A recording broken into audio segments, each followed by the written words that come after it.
Once upon a time, most of the hill slopes in India were covered with large forests full of numerous kinds of trees. As the population grew, trees were cut down for fuel or timber. That is how the wonderful forests described in our ancient poems came to be destroyed.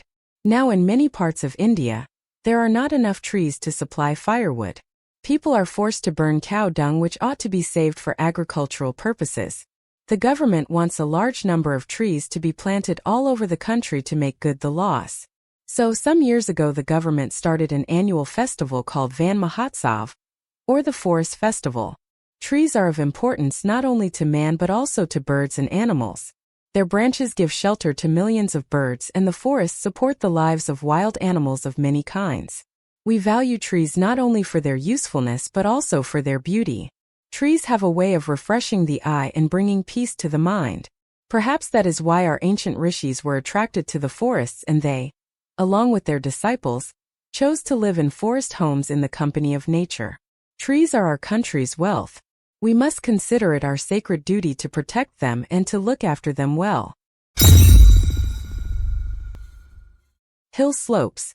The sides of hills, inclined surfaces of elevated land. Forests. Large areas covered chiefly with trees and undergrowth. Timber.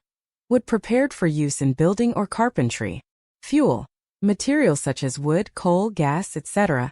burned to produce heat or power. Pristine. In its original condition. Unspoiled or untouched. Deforestation. The action of clearing a wide area of trees. Scarcity. Insufficiency or shortage of something. Lack of enough resources. Van Mahotsav. An annual festival in India aimed at promoting the planting of trees. Initiative. An introductory step or move. A plan or strategy put into action.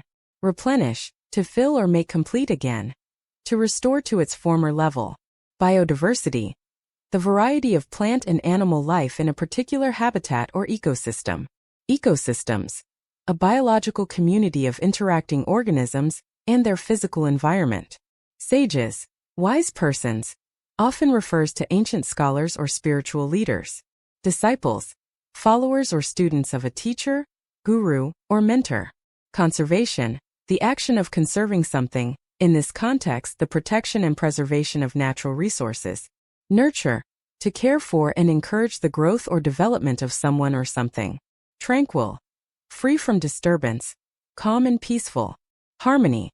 A state of peaceful coexistence or agreement, unity or accord. Once upon a time, most of the hill slopes in India were covered with large forests full of numerous kinds of trees. As the population grew, trees were cut down for fuel or timber. That is how the wonderful forests described in our ancient poems came to be destroyed. Now in many parts of India, there are not enough trees to supply firewood. People are forced to burn cow dung which ought to be saved for agricultural purposes. The government wants a large number of trees to be planted all over the country to make good the loss. So some years ago the government started an annual festival called Van Mahotsav, or the Forest Festival.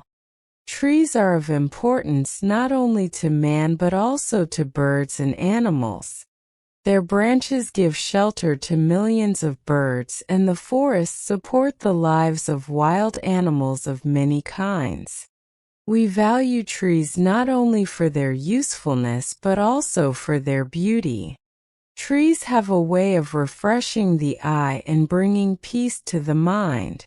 Perhaps that is why our ancient rishis were attracted to the forests and they, along with their disciples, chose to live in forest homes in the company of nature.